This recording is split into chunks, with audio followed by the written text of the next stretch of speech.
Assalamu alaikum warahmatullahi wabarakatuh. Today's our topic is poem Meeting Poets. इस poem Younis D'Souza ने ये poem लिखी है। शायर इस नज़म में ये कहते हैं कि किसी इंसान को देखने से अगरचे वो ऐसे फटे पुराने कपड़ों में ही लेकिन उसके ख्यालात और तख्लीक अच्छी हो तो इसे हम घटिया नज़र से देखते हैं। ख़ासकर शायरों को अगर परखना हो या शायरों के मुतालिक जानने की कोशिश इंसान करे तो बेहतर सी बात यह है कि इनकी तख्लीक की हुई नज़में यानी बनाई हुई नज़मी पढ़ के शायरों के मुतालिक कोई राय दे सकते हैं।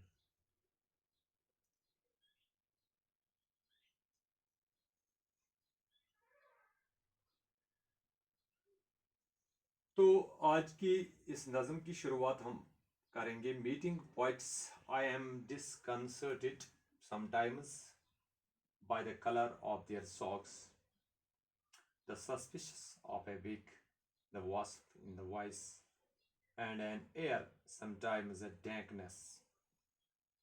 Best to meet in poems, cool speculated shells in which one hears a sad but distant sea. लिखने वाला यानी जो यूनिस डिसोजा है ये लिखते हैं कि मिलकर शायरों से कई बार हो जाता हूँ परेशान, यानी शायरों से मिलकर मैं परेशान सा हो जाता हूँ, यह मैंने अंडरस्टैंड नहीं कर पाता हूँ। By the colours of their socks, socks जराबों यानी मोजे को कहते हैं। जब मैं इनके मोजों के रंग देखता हूँ, the suspicious of a wig, wig का माने इधर लिखा हुआ है, इनके बनावटी बालों की टोपी को देखकर, the wasp in the voice यानी जो इनकी आवाज में बिटरनेस है, टिचरियत इस वनान, and an air sometimes of dankness, dankness का तो मीनिंग लिखा है गीलेपन का एहसास, एंड एयर यहाँ माहौल या हवा को कहेंगे, एंड एयर और कई बार गीलेपन के एहसास। तो इसी के साथ ये कहता है कि शायर को समझने के लिए best to meet in poems, अगर किसी शायर से आपकी मुलाकात हो जाए, इसका अच्छा रास्ता अगर आप उसके मुतालिक जानना चाहें तो सही बात यह होगी कि आप इसकी पोएमें पढ़ो। इनमें से आपको पता चल जाएगा कि ये किस अंदाज के शायर हैं, इसकी तहकीकात या नज़मों का लिखने का अंदाज क्या है। कूल स्पेगलड शेल्स, वो ठंडे दागदार खोल, खोल semi in which one hears, जिनके अंदर आदमी सुनता है, a sad, एक उदास, बट डिस्टेंट सी, लेकिन दूर किसी समंदर की आवाज को। तो कुछ अल्फाज जो हैं वो इनका उर्दू में मैंने मीनिंग लिखा है। ये पोएम इतनी ही छोटी है तो इसलिए हम इसके पहले क्वेश्चंस पे आएंगे। Why is the poem confused when she meets the poets? क्यों ये शायरा कंफ्यूज हो जाती है जब वो शायरों से मुलाकात करती है?